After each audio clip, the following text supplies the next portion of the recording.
All right, welcome to this explainer. Today, we're zooming straight in on a quiet, kind of unassuming village in East Yorkshire that is hiding a massive 40-ton secret right in plain sight. We're talking about the Great Wold Valley, a place that has basically refused to explain itself for over 800 years. We're going to dig into some wild historical anomalies, crazy ancient engineering marvels, and documented, downright bizarre events, all centering around one entirely impossible object.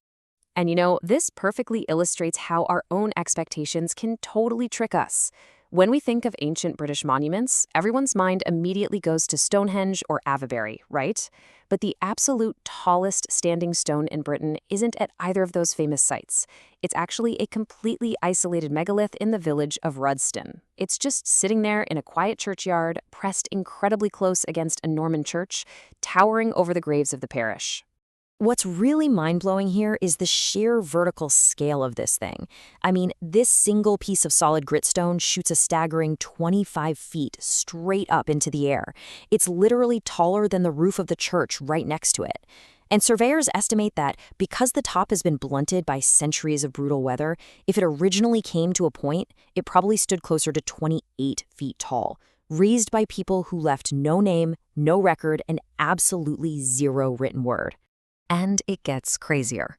This 40-ton beast of a stone, it's just the tip of the iceberg. Back in the 18th century, a landowner named Sir William Strickland decided to do some digging to see just how deep this thing really went. Well, his excavation revealed that there is an equally massive length of stone buried deep underground just to keep the top half upright. Think about that for a second. Someone found a slab weighing over 40 tons, caught a socket deep enough to swallow half of it, and lifted that massive vertical stone so perfectly that it hasn't fallen over in thousands of years.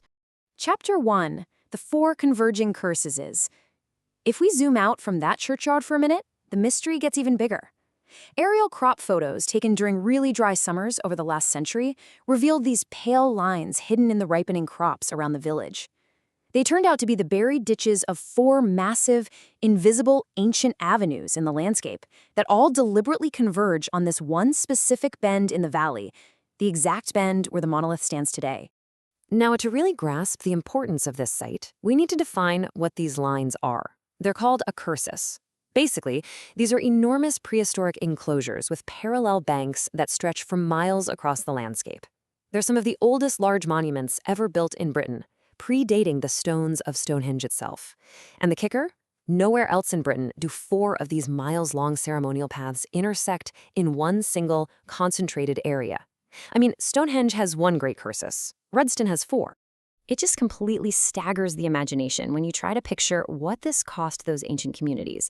They were digging through solid chalk using nothing but picks made out of red deer antlers. Then they hauled the heavy dirt out in woven baskets and piled it up into continuous banks, yard after yard, mile after mile. No metal tools, no machines, just time, intense organization, and generations of sheer willpower. One of these cursuses even takes a deliberate dog-leg turn just to steer perfectly toward the monolith. Now, before we get to the genuinely unexplained stuff in this valley, we've got to look at the hard evidence.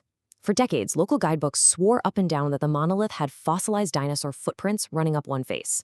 But in 2015, English Heritage did a super detailed 3D laser scan at the stone. And yeah, that completely debunked those old rumors. They found absolutely no footprints and no carvings, just natural weathering and some ancient quarry scars.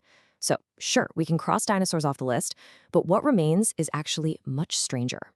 The craziest thing is how this exact spot has been an absolute magnet for human activity across an unfathomable stretch of time. You can't radiocarbon date bare stone, obviously, but archaeologists estimate the monolith went up around 2500 BC based on the surrounding context.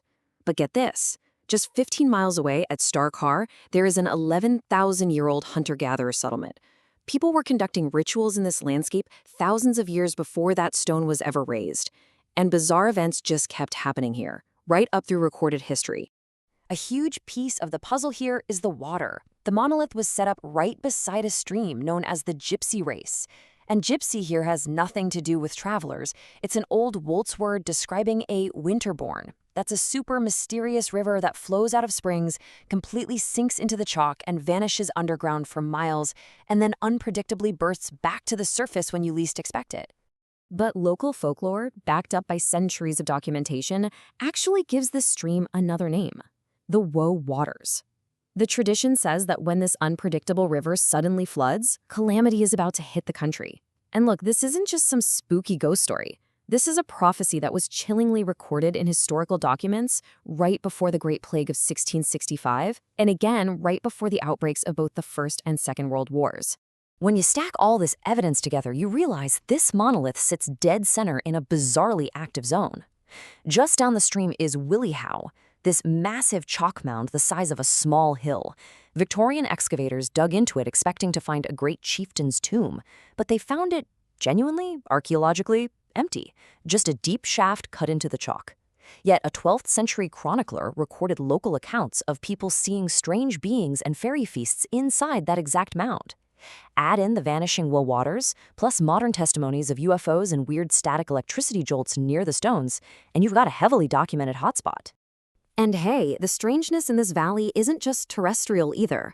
On December 13th, 1795, the sky literally dropped some evidence of its own. A farmhand was out working in the fields near the Gypsy Race when the air just cracked open above him. A massive 56-pound black rock exploded out of the sky, flung dirt everywhere, and crashed straight into the earth. It was literally still warm when they pulled it out of the crater. This incredible event was way too big to ignore.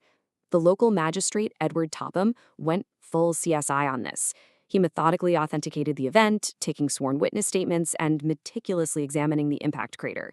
He preserved the stone, which you can go see right now at the Natural History Museum in London.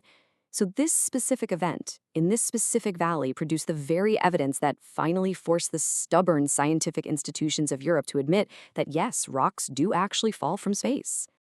Chapter 5. The Church's Choice. All right, snapping back to the monolith in the churchyard, there is a massive historical question we need to answer. Why on earth did generations of Christians decide to build their church right beside a colossal pagan monument instead of just tearing it down like they did everywhere else? The answer is right there in official church policy. Check out this fascinating letter from 601 AD from Pope Gregory the Great. It proves this was a totally calculated institutional strategy to assimilate ancient sacred sites. The instructions were crystal clear. Don't abandon the holy ground. Let the people come to the new faith on the sites of the old. They knew they couldn't beat the sheer, imposing power of that 40-ton monolith, so they made the deliberate choice to just absorb it into their own religion. You can even see it in the village's name. Rudston comes from the Old Saxon words rude stain, which literally means crossstone. This shows how generations of Saxons just decided to fix a cross right to the top of the pagan megalith. For 13 centuries, Christianity contained this stone, capped it to protect it from the weather, and villagers actively chose to lay their dead in its shadow for eternity. They never removed it, because honestly, the stone already ruled the valley. So what does this all mean? We really have to step back and look at the whole wild picture. We've traced the breadcrumbs through 4 converging ancient curses built with unimaginable labor: a disappearing river that supposedly predicts war, an empty burial shaft tied to impossible fairy lore, and literal fire falling from the sky. So I leave you to investigate further. Was this great stone raised here because of what ancient people witnessed in this place, or has the stone all along been a part of what they were witnessing? What do you believe was really happening in the Great Wold Valley, and what was the Rudston monolith truly built for? Think about that as you keep exploring the incredible mysteries of our ancient past.